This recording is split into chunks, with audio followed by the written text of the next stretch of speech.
Hello everyone, welcome back to Chibi and Chill, the anime podcast. I'm your host Ryan, welcome back. I hope you've had a great week. Last week's episode was all about the dark trio of shonen, of anime and manga, and that episode is available on every podcast platform, so if you did miss that episode, go back, be sure to check it out, and follow and subscribe to make sure you don't miss new episodes. I release new episodes about anime and manga topics every single Friday on every podcast platform. Be sure to check them out, be sure to follow, be sure to subscribe, and make sure you don't miss a new episode, because I release them every single Friday, and it's free to subscribe, so why not listen to anime and manga content every single Friday? It's like the perfect thing before a weekend.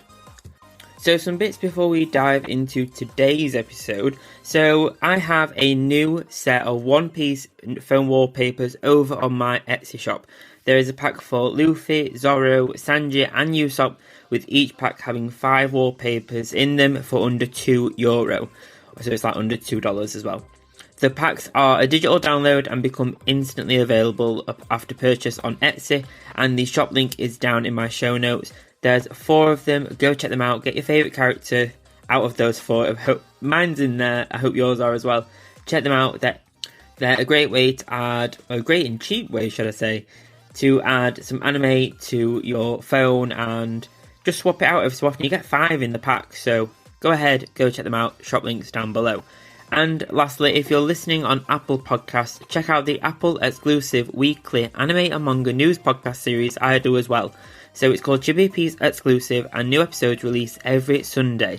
And I discuss the top 5 news stories for anime and manga for the past 7 days, some mini highlights, and also a weekly anime and manga recommendation to check out. There's a 7-day free trial available to all new subscribers, so it's free to check out for the first episode. Why not dive in and check it out? Anyway, let's dive into today's episode all about sports anime.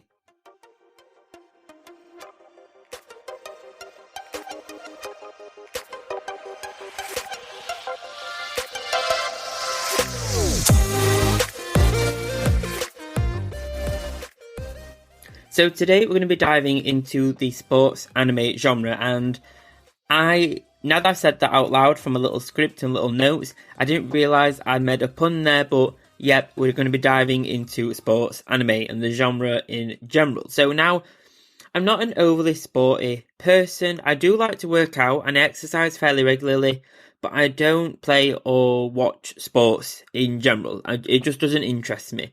However, I will watch sports anime, and that's as close as I really do get aside from the regular working out.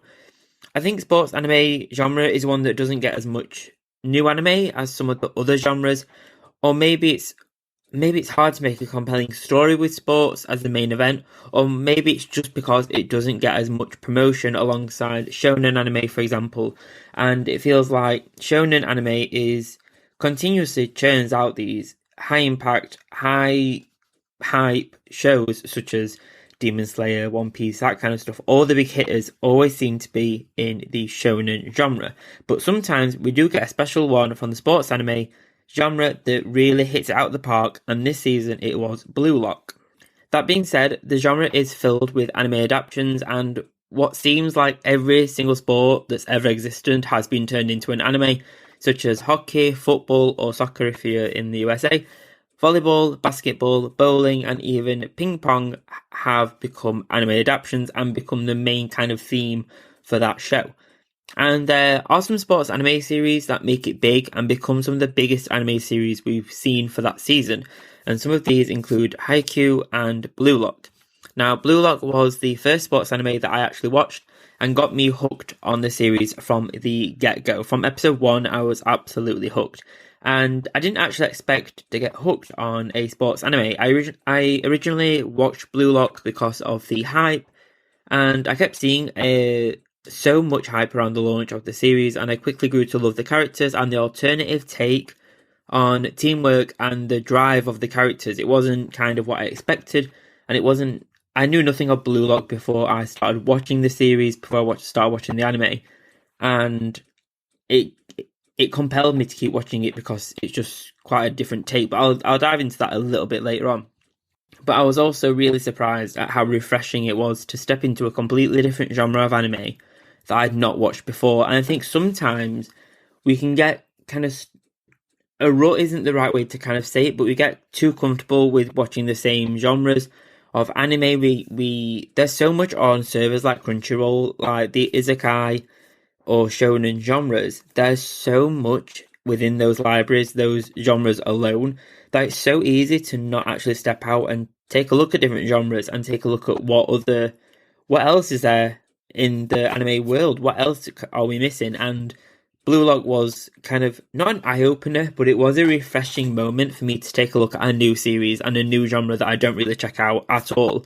So, sports anime today has become one of the biggest and kind of most varied of the anime genres, and some of them becoming so popular, such as Haikyuu, is probably one of the best known sports anime of modern times, and even has a range of Funko Pops coming out soon, which look very, very cute. I'm a massive person I'm not a massive person, I'm massively into Funko Pops and collectibles and that kind of stuff, so I need to kind of catch up on the Haikyuu series so that I can justify getting these Funko Pops as well and adding them to my Funko Pop anime collection.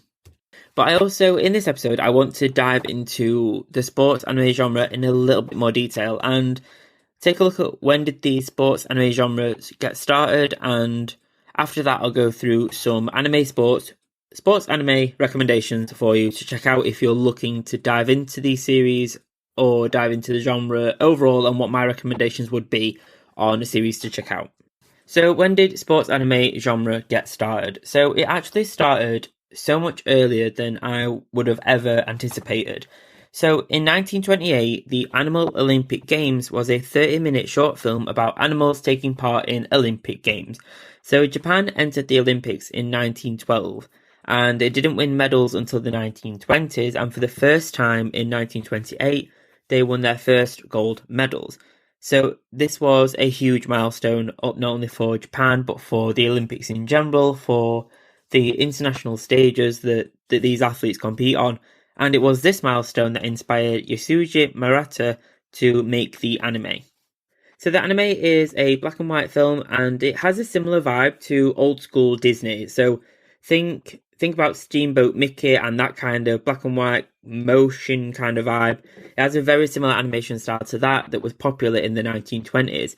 The anime shows a load of different animals such as hippos, giraffes, elephants taking part in like high jumps and swims and things like that.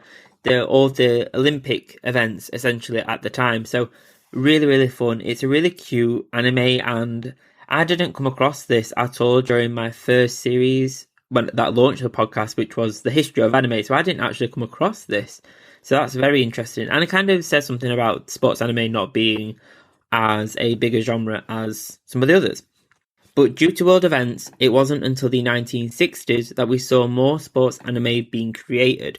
So other anime and manga was still being made, but not the sports genre, which is interesting. But I cover more about the general history of anime in my 3-part miniseries I just mentioned on the podcast, The History of Anime. But briefly, between the kind of 30s, 40s, 50s, 60s, all the anime that started being used or created was more towards a propaganda kind of style and started to share more messages for the military, things like that. It started to be used more as a tool more than a media of creativity and expressionism. So during the 60s and in the kind of decades and years that followed, sports anime started to have a real moment. So Speed Racer was the next big sports anime to release. And Speed Racer became so popular that it had movies, toys, live action, and even a live play performance. And this series also got international love because one of the first anime to introduce Japanese anime to a worldwide audience, which for an anime and a manga to be super successful, it really needs the international audience to support it and make it become a bestseller. For a manga to become a bestseller, it has to sell over 100 million copies, so they definitely need the worldwide audience to support those numbers.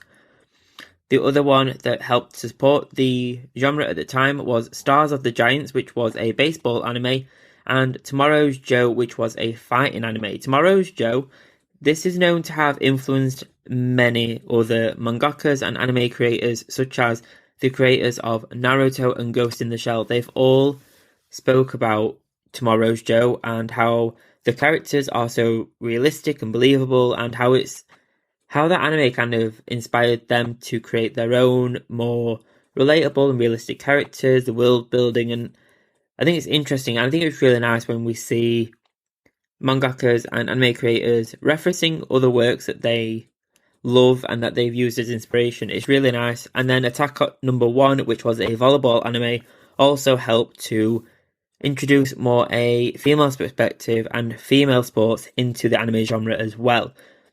There are other sports anime out there that were made during this time, but these were 3 that really stood out from the crowd. They gained international acclaim.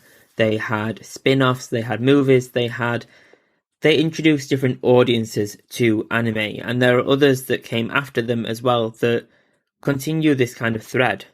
So Captain Tsubasa is one of the most famous and popular sports anime all over the world, and it's based on the manga series written by Yoichi Takahashi, and the first anime series started in 1983 and finished with the 128th episode in 1986. The football manga has inspired loads of renowned top football players in the world. Some of them have cited, they read this or watched this and inspired their own little journeys. Captain Tsubasa follows an 11-year-old boy named Tsubasa Ozora, who immerses himself deep in playing soccer or football if you're in the UK or Ireland, and has a dream to win the FIFA World Cup, specifically as a member of the Japanese national team. The story proceeds when he meets a talented goalkeeper, Genzo Wakayabashi. I'm so sorry if I butchered that, it's a really complicated second name to say. The whole anime series presents the growing up story of Captain Tsubasa and his friends. So it sounds like a really nice coming of age style story that we often see with sports anime. The next most notable anime on the list is Slam Dunk. So Slam Dunk is always said to be one of the best sports manga and anime series of all time, focusing on basketball. So the classic manga series was serialized in Weekly Shonen Jump. We've mentioned multiple times how influential Weekly Shonen Jump magazine is in creating manga and stories and attracting audiences to new creators, new storylines, and essentially creating manga and storylines that will eventually become anime series. So it was in Weekly Shonen Jump magazine between 1990 and 1996, and its anime adaptation was aired with 101 episodes from 93 to 96. So Slam Dunk follows a delinquent high school boy, Hanamichi Sakuraki. He is introduced into the basketball club in Shohoku High School by the heroine Haruko Akagagi. There's a lot of names in this, and decides to join it. Though he has no experience of playing basketball, but the sports anime depicts his growing up story with a great athletic ability. So in addition to the protagonist, there are a variety of cool characters and his teammates and rivals in other high schools. So again, another coming of age, another rival schools, rival teams. Think about that, makes me think of the cheerleading films Bring It On. I'm sure it's not the same vibe as Bring It On, but that kind of energy, I guess. Rival schools, rival teams. And all these classic and much loved sports anime helped to pave the way for modern sports anime that we see today, much like Blue Lock. If you're super into looking at more, I don't say archived anime, but more older anime and more, I guess, archived anime works, do check these out. They're interesting, and I think some of them, I think it's super easy to kind of wave past and not take a look at older anime. It's super interesting to look back at where anime started and see where some of the newer anime is influenced from, and where if we watch some of the old ones back, we might see some kind of similarities between some of the characters or sports anime kind of tropes and story arcs, that kind of stuff. And you might be able to see some of those character attributes and characteristics reflected in the newer anime. I have 5 anime sports recommendations for you to check out. Take a look at them. I think most of them should be on Crunchyroll, but do have a search. I know there are some other platforms out there where you might be able to find these on as well. So the first recommendation does not come as a surprise, it's Haikyuu. Haikyuu centers on a little volleyball player, Shoujo Hinata, who joins a Kurashino High School's volleyball club and finds that his rival, Tabayo Kageyama, also joins the same club. They set a goal to win the National High School Volleyball Championship. This has become one of the most popular sports anime of to date ever, I believe. It's super popular, and like I said, it's got a range of Funko Pops coming out soon. I believe there may be a movie, and there's multiple series. This is definitely on control, and it continues to get bigger and bigger with every single season. If you're into soccer anime, there's Aoyashi, so Aoashi. It's titled after its protagonist, Ashito Oi, a talented player from a small town who has some anger issues. Once he is drafted into a youth team based in Tokyo, Ashita must deal with the fact that he is no longer a big fish in a small pond. Kuroko's basketball is an up-and-coming power player. Tago Kayame is just back from America. When he comes back to Sherin High School, he meets his super ordinary boy Tetsuya Kuroko, and Kageyama is shocked to find that Kuroko isn't good at basketball. In fact, he's bad, and he's so plain that he's impossible to see. But Kuroko's plainness lets him pass the ball around without the other team noticing him, and he's none other than the sixth member of the Miracle Generation. If you're into basketball, this is it's often cited as one of the best basketball anime, so definitely check this out if you're into basketball. For those who like swimming, there's Free Itawabe's Swim Club. I'm sorry if I said that wrong. Competitive swimmer Haruka Nanase adapts to new conditions in and out of water when he begins college, trains for new swimming competitions, and tries to repair a broken friendship with his middle school buddy, Akyuga Kirishima. That sounds a very kind of, not slice of life, but it sounds very soft to watch, and it sounds very summery with it all being about swimming, and apparently it does give a lot of fan service, so check it out if you want to see some very muscly anime people. And the last one comes with no shot. I mentioned it multiple times during this episode, is Blue Lock. So Blue Lock is about Japan's desire for World Cup glory and leads the Japanese Football Association to launch a new rigorous training program to find the national team's next striker. 300 high school players are pitted against each other for the position, but only one will come out on top. Who among them will be the striker to usher in a new era of Japanese soccer? This is the one that's all kind of turns the idea of teamwork and ego on its head, where it focuses more on individuality and being the best. So if you're wanting to take a step into sports anime and the genre in general, I think these are the best introductions to the genre and ones that have the highest praise. There are others. The library's quite large on Crunchyroll, so do check out, have a browse and see which ones you'd like to check out more. These are the ones where a load of blogs have cited these ones as the best and have the best reviews, so check them out and let me know which one you enjoyed the most. On my list, I'm definitely going to check out Kuroko's basketball and Haikyuu. I think those ones entice me the most, and I'm excited to see how far I'll dive into the sports anime genre and how quickly I become addicted to this genre.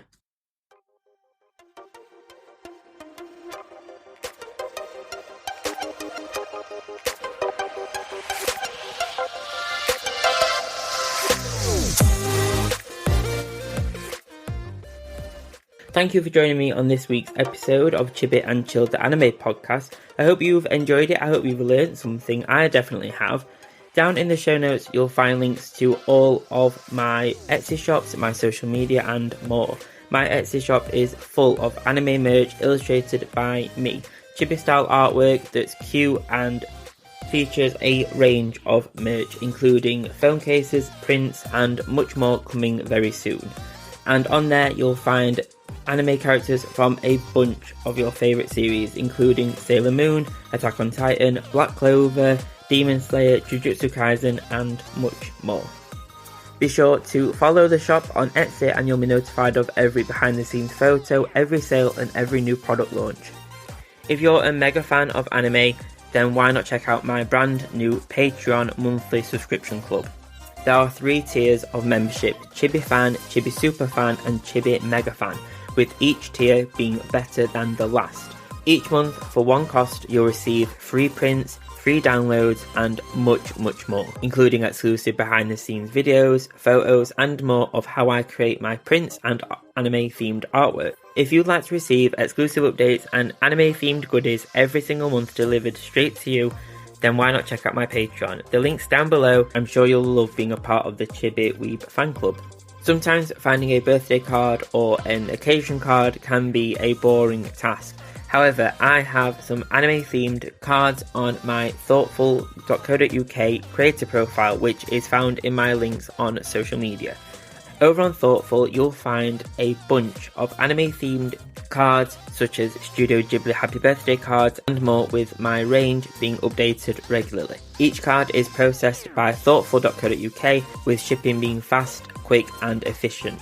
You can shop my anime themed cards over on my Instagram, with my links being over on there. Just search Chibi Weeb Anime and you'll find me. Thank you so much for listening. Thank you so much for checking out the podcast. It really does mean a lot. Please do leave a rating and a review down below. It really does support the show and it's free to do. I'll see you next time. I'll see you next Friday.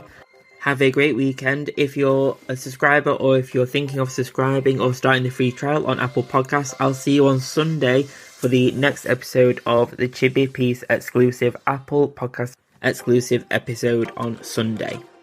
Thanks guys. Bye bye.